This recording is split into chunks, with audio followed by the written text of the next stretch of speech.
সোনালী নামের গ্রামে এক রাজা থাকত। তার একটি বউ ও একটি মেয়ে ছিল, নাম রিমি। আর রিমির সাথে রেনু নামের একটি পাখি ছিল। পাখিটি কথা বলতে পারত।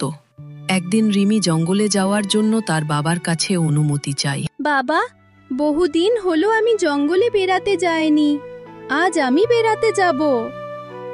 ঠিক আছে মা, তবে তুই তো এখন বড় হয়ে গেছিস। এখন তোকে কিভাবে একলা জঙ্গলে যেতে দিতে পারি বলো মা? আমি সেনাপতিকে বলে দেই তোকে সে জঙ্গলে নিয়ে বেড়াতে। আমি একা কেন যাব? আমার সাথে রেনুও যাবে। আমার কোনো সেনাপতির দরকার নেই বাবা। ঠিক আছে, তবে বেশি দেরি করবি না কিন্তু। জঙ্গলে বহুত রকমের ভূত প্রেত থাকে। তারপর রিমি আর তার বন্ধু রেনু জঙ্গলে যাওয়ার জন্য বের হয়। রেনু, তুমি কি জানো এই জঙ্গলের বহুত রহস্য আছে? সবাই বলে এই জঙ্গলে নাকি এক দুষ্ট ডাইনি থাকে। রাত হলেই সেই ডাইনির নাকি এই জঙ্গলে ঘুরে বেড়ায়। হ্যাঁ, আমিও শুনেছি এই জঙ্গলে হিংস্র প্রাণী, বাঘ, শিয়াল আরো জলপরীও থাকে।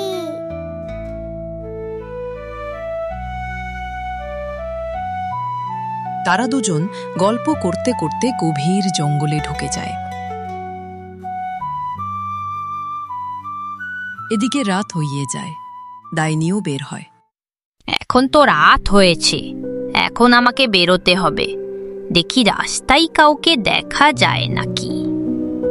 ওই তো দেখা যাচ্ছে একটি মেয়ে।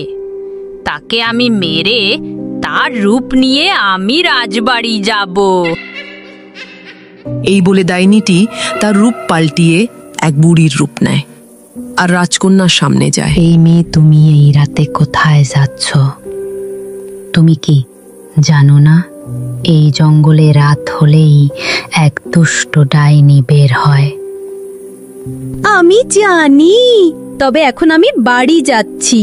রাত হয়েছে, আমাকে যেতে হবে, তো না হলে সেই দুষ্ট ডাইনি আবার আমাকে দেখে ফেলবে।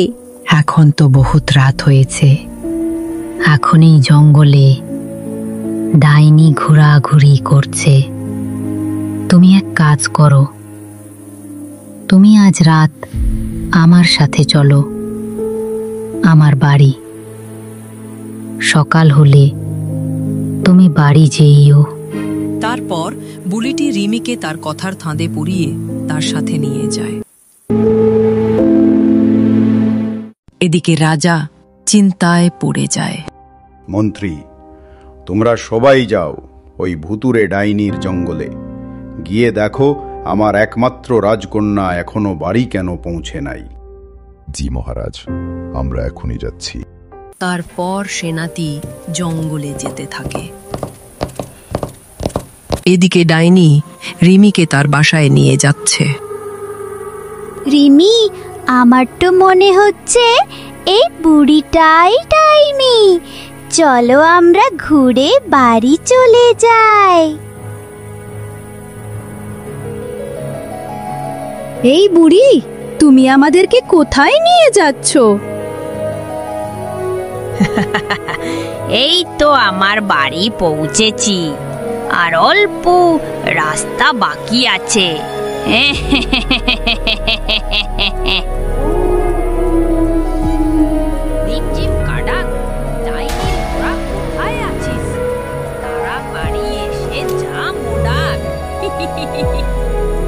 এত দেখছি ডাইনি বুড়ি।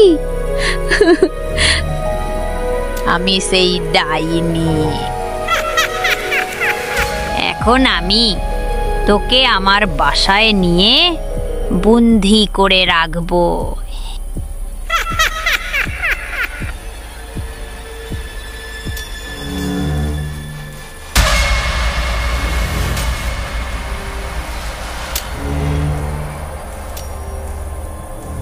ডাইনি সবাইকে তার জাদুই ঝাড়ি দিয়ে ওখান থেকে গায়েব হয়ে তার বাসায় যায়।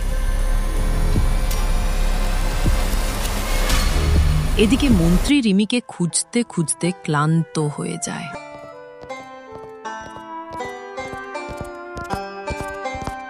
না, রাত বহুত হয়েছে, এখন এই গভীর জঙ্গলে হাঁটা চলা করা যাবে না। এই গাছটির তলে বসে ঘুমিয়ে পড়ি, সকাল হলে রিমিকে খুঁজতে বেরোবো। কিছুক্ষণ ঘুমানোর পর মন্ত্রী একটি শব্দ শুনতে পায়।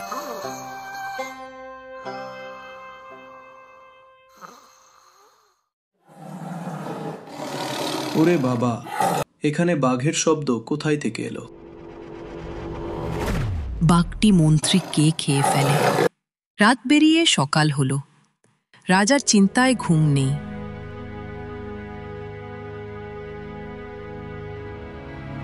সব ভুল আমার। আমি যদি আমার মেয়ে ওই জঙ্গলে যেতে না দিতাম, তাহলে আজ এত কষ্ট হতো না আমার। মন্ত্রী, তোমরা সবাই আমার সাথে গ্রামে চলো। ওখানে আমি কিচ্ছু কথা বলবো।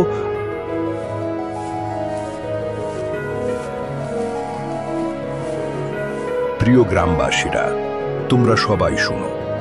আমার মেয়ে রিমি ওই জঙ্গলে হারিয়ে গেছে।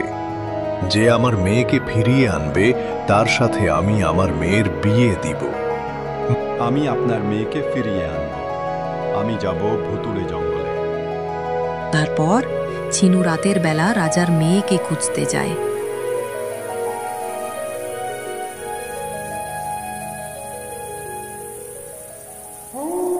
চারদিকে তীক্ষ্ণ প্রাণীর চিৎকার। ডাইনি বুড়ি রাতে ঘোরাঘুরি করে। আমি এই জঙ্গলে রাজার মেয়েকে খুঁজতে এসেছি। রাজার মেয়েকে ডাইনি বুড়ি তার বাসায় নিয়ে বন্দি করে রেখেছে। তুমি এই চাকুটি নিয়ে যাও ওই ডাইনির কাছে। এই চাকু দিয়ে ডাইনিকে হত্যা করলে ডাইনির গায়ে আগুন লেগে ডাইনি মরে যাবে। তারপর ছিনু সেই চাকু নিয়ে ডাইনির বাসার দিকে যায়। ওই তো দেখা যাচ্ছে এক ছেলে। আমি তাকে আমার কোথায় ফালিয়ে তাকে আমি বন্দি করব।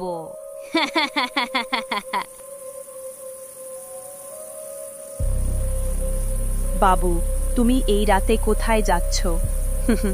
রাত হলে এই জঙ্গলে ডাইনি ঘোরাঘুরি করে।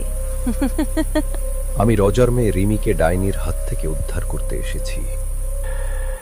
আচ্ছা, দেখো তো ডাইনি বুড়ি দেখতে এমন হয় নাকি? তারপর ডাইনি ছিনুকে নিয়ে তার বাসায় যায়।